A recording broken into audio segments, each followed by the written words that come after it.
વાલમ ગામમાં લોકશક્તિ અને દેવી શક્તિના પ્રતીક હાથિયાઠાઠુ મહોત્સવની ઉજવણી કરાશે। ચૈત્રવદ નોમ અને દશમના દિવસે ગામની સાંકડી અને વાંકીચૂકી ગલીઓમાં 60 થી 70 કિમીની ઝડપથી દોડતા હાથિયાઠાઠુને નિહાળવા મોટી સંખ્યામાં લોકો આવે છે। વિસનગર તાલુકાના વાલમ ગામમાં ચૈત્ર માસ દરમિયાન લોકશક્તિ અને દેવી શક્તિના પ્રતીક્ષામાં હાથિયાઠાઠુ દોડાવવાનો મહોત્સવની ઉજવણીનો ગુરુવારના રોજ મોડી રાતથી શુભારંભ કરાશે। જોકે મહોત્સવની ઉજવણી ચૈત્રવદ પાંચમથી પલ્લી ભરાવાથી શરૂઆત થઈ ગઈ છે, પરંતુ મહોત્સવનો અંતિમ તબક્કામાં ગામની સાંકડી અને વાંકીચૂકી ગલીઓમાં 60 થી 70 કિમીની ઝડપે દોડાવતા હાથિયાઠાઠુને નિહાળવા મોટી સંખ્યામાં શ્રદ્ધાળુઓ ઉમટી પડશે। તાલુકાના વાલમ ગામમાં હાથિયાઠાઠુ મહોત્સવની ઉજવણી પાંચમના દિવસે પલ્લી ભરીને કરવામાં આવી હતી, જ્યારે છઠના દિવસે ગામી પટેલને ત્યાં રંધાયેલા ખીચડાને માટલામાં ભરી માટલું સુંડલામાં મૂકી ગામના દેવી પૂજક બંધુઓ માથે મૂકી માતાનો જય જયકાર કરતા ગામ વચ્ચેથી નીકળ્યા હતા।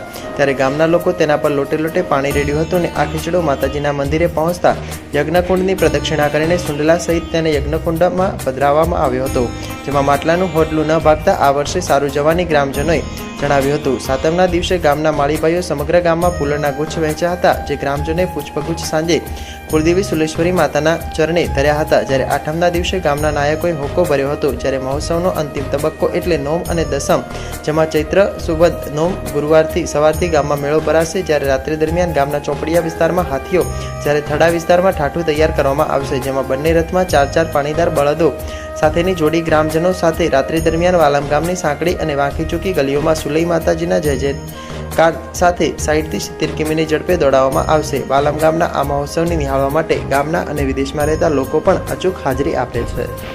જી, શું નામ છે તમારું? પટેલ હિરેનભાઈ, પૂર્વ સરપંચ વાલમ ગ્રામ પંચાયત અને ઉત્તર Gujarat university board of management સભ્ય। જી, હાથિયાઠાઠુ મહોત્સવ શું છે તમારા ગામમાં? હાથિયાઠાઠુ એ અમારા સુલેશ્વરી માતાના કુળદેવીનો એક પરંપરાગત 500 થી 600 વર્ષથી એ અમારો તહેવારની ઉજવણી ચાલુ છે। પહેલા નાગર બ્રાહ્મણોના 500 થી 600 ઘર વાલમ ગામે પહેલા વસવાટ હતો, ધીમે ધીમે એ અહીંયાથી આજીવિકા માટે અહીંયાથી બહાર નીકળી ગયા। એ પછી પાટીદારો વાલમ ગામમાં આવી અને વસ્યા, અને એ પછી બ્રાહ્મણોની વાત, એ પછી પાટીદારોએ કુળદેવીના તહેવાર તરીકે એમની ઉજવણી ચાલુ કરી અને અંદાજિત 500-600 વર્ષથી આ ઉજવણી ચાલુ છે। હાથિયાઠાઠુ મહોત્સવનું નામ કેવી રીતે પડ્યું? હાથીઓ એ પહેલા 500 વર્ષથી હાથી ઉપર આ પ્રસંગ અમારો પહેલા જે વરઘોડું આ બધું નીકળતું હતું પણ હાથી ઉપર હતું। પછી હાથી નહીં ગામમાં હોવાથી હાથીઓ એ સૂંઢ બનાવી અને ગાડા ઉપર એ ચાલુ કર્યું, એનું નામ હાથીઓ રાખેલું છે। આ મહોત્સવ કેમ મનાવવામાં આવે છે? એ અમારા સુલેશ્વરી માતાના પરંપરાગત કુળદેવીનો એવો એક પ્રસંગ અમારો બ્રાહ્મણો વખતથી 500-600 વર્ષથી ચાલુ છે, એટલે એમના પરંપરાગત અમારો પ્રસંગ ગામમાં પણ આજે ચાલુ છે। આ મહોત્સવની અંદર એક શ્વાસ સંભાવી રીતે હરીફાઈ પણ કરવામાં આવે છે, તો શું કહેશો એના વિશે? એમાં 4 બળદથી હાથીઓ અને 4 બળદથી ઠાઠું, એ અમારું બંનેની વઠાણા પાર્ટીનો હાથીઓ અને ચંદાત પાર્ટીનું ઠાઠું, આ બંને બાજુથી 4 બળદ જોડી અને એની હરીફાઈ થાય છે। અને એક નાની ગલીઓમાં પણ એ શ્વાસ સંભાવી દે એવી રીતે એ માતાજીની હરીફાઈ થાય છે। કોણ આગળ આવે અને કોણ પાછળ આવે એની હરીફાઈ સતત ચાલતી હોય છે। આ મહોત્સવમાં તમારા ગામના જે વિદેશમાં વસતા લોકો પણ હોય છે, એ જોવા પણ દર વર્ષે આવે છે, તો શું કહેશો એમના વિશે?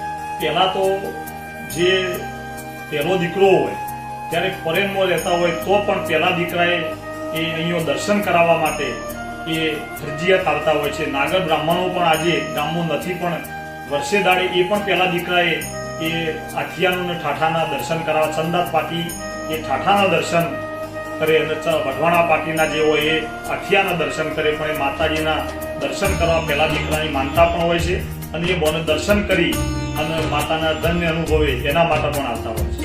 આ મહોત્સવમાં કેટલા દિવસ યોજાશે અને કયા બીજા કાર્યક્રમો રહે છે? બીજા કાર્યક્રમો છઠનું શેર બશેર, એમાં ગામી પાર્ટીના ભાઈઓનો દર વર્ષે જેને કુટુંબ વારો હોય છે, એ આ વર્ષે પણ છઠનું શેર બશેર યોજાવી અને એમાં સુલેશ્વરી માતાના ચોકમાં એ માટલામાં અંદર જે એની વિધિ કરીને જે ખીચડીના બધું જે ભરવામાં આવતું હોય છે એ તેઓ ચોકમાં એની પેલી પ્રમાણે મૂકી અને કોઠલો જો સાજો રહે તો વરસ સારું રહે એવી એક અમારી માનતા છે. પણ આ વર્ષે પણ કોઠલો સાજો રહ્યો અને વરસ સારું રહેશે એવી ગામ લોકોની ધારણા છે. અને આઠમે ખોખો અને નૂમ અને દશમે આથિયા ટાઠાની દોડ આ અમારો આ ગામના પ્રમાણેનો પસંદ છે.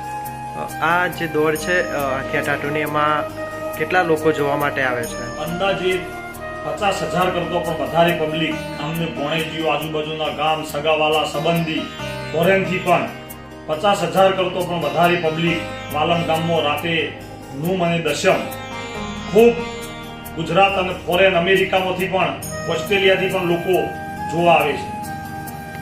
શું નામ છે તમારું? હું યશવી પટેલ. તમે ક્યાંના વતની છો અને હાલ ક્યાં રહો છો? હું વાલમ ગામની વતની છું અને હાલ ઓસ્ટ્રેલિયામાં રહું છું. વાલમ ગામના જે હાથિયા ટાટુ મહોત્સવ વિશે શું કહેશો આપ? આ મહોત્સવ અમારા ગામમાં ઘણા વર્ષથી થાય છે. ગામના લોકો જે પણ બીજી કન્ટ્રીમાં બહાર, જેમ કે ઓસ્ટ્રેલિયા, કેનેડાથી યુએસએ રહેતા હોય એ પણ આ મહોત્સવ જોવા આવે છે. આ મહોત્સવ અમારા કુલદેવી સુરેશ્વરી માતાની ધાર્મિક શ્રદ્ધાના લીધે ઉજવાય છે. અમે વિદેશમાં રહેવા હોવા છતાં પણ પરિવાર સાથે દર વર્ષે આ મહોત્સવ જોવા આવીએ છીએ. આ મહોત્સવનું ખાસ મહત્વ એ છે કે જેમાં હાથિયા અને ઠાઠાની વાલમની સાંકડી ગલીઓમાં 50 થી 60 કિલોમીટરની સ્પીડે હરીફાઈ થાય છે. આ મહોત્સવમાં બળદની હરીફાઈ જોઈને લોકોનો શ્વાસ નીકળી જાય છે. જી, શું નામ છે તમારું? તમે ક્યાં રહો છો અને કેટલા વર્ષથી રહો છો?